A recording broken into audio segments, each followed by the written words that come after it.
Hello students, good afternoon. कैसे हैं आप लोग? सब बढ़िया? ठीक है। कल हम लोग क्या पढ़े हुए थे? ग्राफिकली थ्रू समझे हुए थे कि दो को लीनियर इक्वेशन अगर दिया हुआ रहेगा तो उसका हम लोग सोल्व कैसे करेंगे, सोल्यूशन कैसे निकालेंगे। आज हम दो प्रॉब्लम समझेंगे, ठीक है, जिसमें पहला प्रॉब्लम हमारे सामने है। क्वेश्चन क्या कह रहा है, उसको बनाना कैसे है, इसको ध्यान से समझिएगा, ठीक है। पहला क्वेश्चन क्या कह रहा है, so that x equal to 2 y equal to 3 form a solution of the system of simultaneous linear equations 4x minus y equal to 5 and 3x minus y equal to 3। कहना क्या चाह रहा है कि ये जो दोनों इक्वेशन हमारा है, उन दोनों इक्वेशन का हमको क्या करना है, ये x इक्वल टू 2 और y इक्वल टू 3 क्या करना है, प्रूव करना है कि इन दोनों का सॉल्यूशन कौन आएगा, यही आएगा।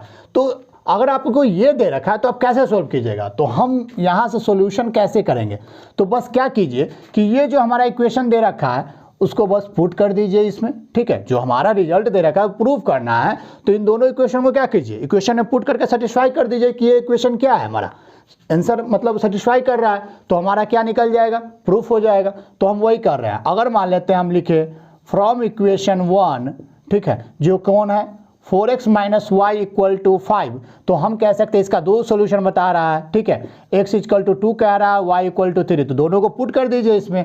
4 into 2 minus of 3 equal to कितना आना चाहिए, 5 आना चाहिए। तो 4 2 जा 8 माइनस 3 इक्वल टू 5, क्या आ गया 5 इक्वल टू 5। तो इक्वेशन नंबर 1 से तो सेटिस्फाई हो रहा है, क्या इक्वेशन नंबर 2 भी सेटिस्फाई हो रहा है, उसको भी चेक कर लेते हैं। 3x minus y equal to कितना है, 3 है, तो 3 इंटू एक्स का वैल्यू फिर से कितना है दोनों में, x इक्वल टू 2 है तो y इक्वल टू 3 है, तो 3 इंटू 2 माइनस ऑफ 3 कितना आना चाहिए, 3 आना चाहिए। 3 2 जा 6 माइनस 3 इक्वल टू 3, तो 3 इक्वल टू 3। अब ये जैसे ही x इक्वल टू 2 और y इक्वल टू 3 रख रहे हैं तो ये दोनों के दोनों इक्वेशन हमारा क्या हो जा रहा है, सेटिस्फाई।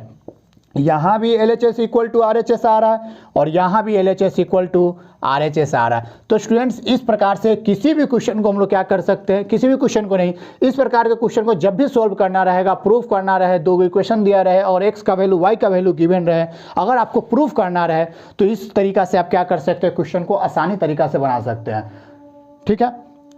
तो स्टूडेंट्स क्वेश्चन नंबर 2 हमारे सामने है। क्वेश्चन नंबर 2 फिर से समझते हैं क्वेश्चन कहना क्या चाह रहा है, हमको क्या प्रूव करना है इसमें। So that x equal to 6 और y equal to 5 is not the solution of the system of simultaneous linear equation x minus y equal to -2 and 2x plus y equal to 17। इस question में क्या कहना चाह रहा है, question में कहना ये चाह रहा है कि हमारा जो x इक्वल टू 6 है और y इक्वल टू 5 है, ये हमारा इन दोनों इक्वेशन का ये सोल्यूशन नहीं होना चाहिए, हमको ये प्रूफ करना है। तो फिर से क्या करेंगे, वही चीज़ x का वैल्यू और y का वैल्यू दोनों इक्वेशन में पुट करेंगे, और हो सकता है कि इन दोनों इक्वेशन को सेटिस्फाई ना करे, कोई एक इक्वेशन को सेटिस्फाई कर जाएगा, दूसरे इक्वेशन को ना करे, तो भी हमारा ये नॉट द सॉल्यूशन हो जाएगा।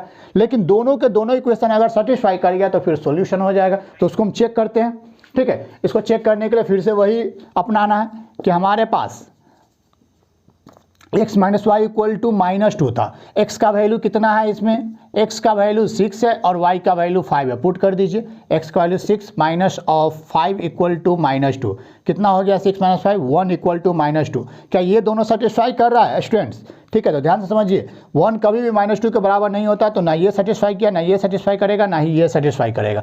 अगर हम इसी का दूसरा इक्वेशन को समझे, 2x plus y equal to 17, अब इसमें x इक्वल टू कितना कह रहा है, तो x इक्वल टू 6 है और y इक्वल टू 5 है, ध्यान से समझिएगा, ठीक है।